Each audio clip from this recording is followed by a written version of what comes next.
a lot of different stuff. For example, during World War I, when the soldiers were being deployed, I'm not exactly sure if it's World War I or World War II, probably both, actually.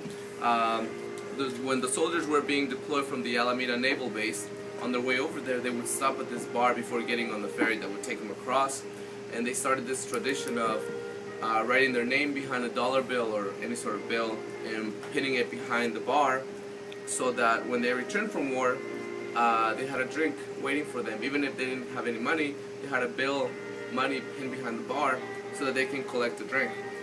Sadly, most of these guys never came back from war, so a lot of that money just molded into the walls and is still there today.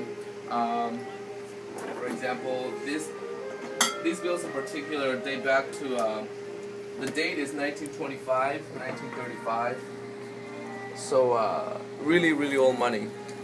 And nowadays, we still pin money behind the bar, but it has to be foreign. Yeah. And we can't promise you a drink in return. And if you want to leave $1 behind, just for whatever reason, we put them up there. And once it builds up, I believe we donate that to a charity fund. Yeah.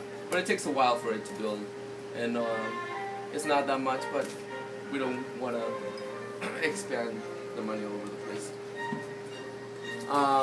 Then after World War II, when the economy in the U.S. was booming, a lot of new businesses were opening up, a lot of new business owners were coming into the bar, having a drink. They started leaving their business cards to the owner of the place, Johnny Heinhold, who would tell them that he didn't need their services at the time, but to leave him their business cards so that when he did, he would call them back and go forth.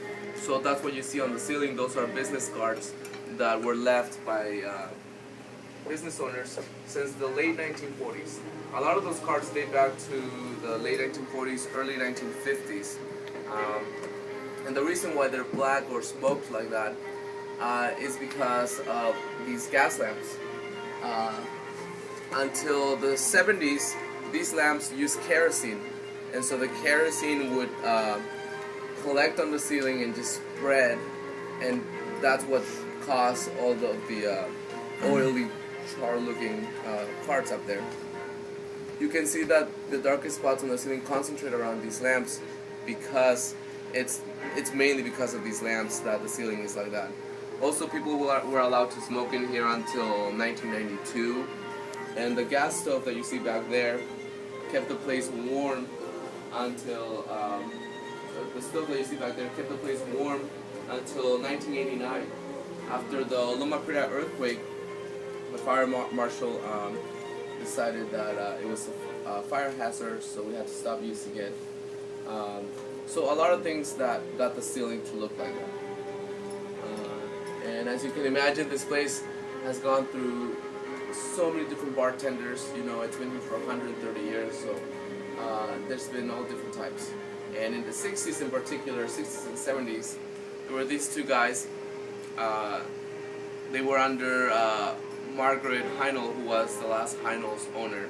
She was the wife of George Heinhold, the son of the original owner. And these two, she was old, so they kind of were taking advantage of the place. They were actually served underage girls, and in the late 60s, early 70s, they would actually give out free drinks to women in exchange for their bras. And so if you came in here in the 70s, and the place was decorated with bras all over the place, all over the ceiling. Right now you see military hats hanging. If you came in the late 70s, you would see all different types of bras hanging from the ceiling. Then Marge, she sold the bar to the current owner. Her name is Carol Brookman, and she's a woman, of course. So the moment she bought the place, she took them all down, she burned them all, she closed the bar down for a whole week. That was in 1984, and she cleaned up the whole place. Then she reopened again, and because she's very patriotic, instead of collecting bras, she started collecting military hats. A lot of these hats belong to veterans from World War II. There's a German hat up there. There's a couple World War I hats, I believe. And yeah, that's what you see up now. And until today, if a service member has a great story and is somehow related to the bar, we'll put up the hat. Some of the hats also belong to the men and women that worked on the naval ships that were stationed in Alameda, who used to come in here and discuss beer and whatnot. When the development in the area, this place has always been here, same location, everything for 130 years.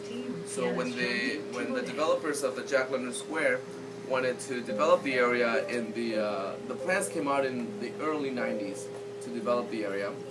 Part of the plan included to demolish the whole place, tear it down, flatten the space, and just put something else up. And that's when my boss got on her feet. She got a good lawyer, and she fought to turn this place into a national landmark. And that was actually, believe it or not, in 1992, so not too long ago, only 20 years ago, that this place became a national landmark on the National Registry. And thanks to her, it's still standing. She loves the place, and I think she's done a great job maintaining it. It's people, you have no idea the type of people that just meet each other here all the time. You know, like, it happens all the time. People come from some part of the world, and then some other person comes here, and then they just end up being like really good friends. Actually, a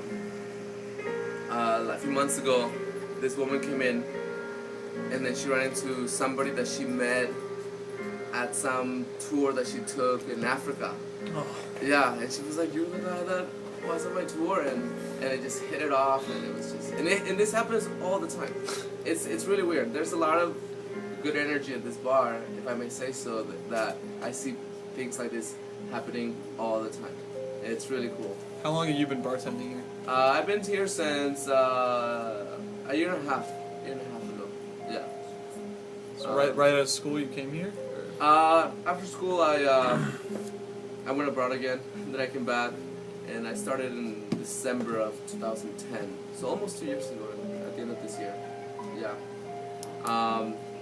And the other day also, this 90-year-old man came in, celebrating his 90th birthday.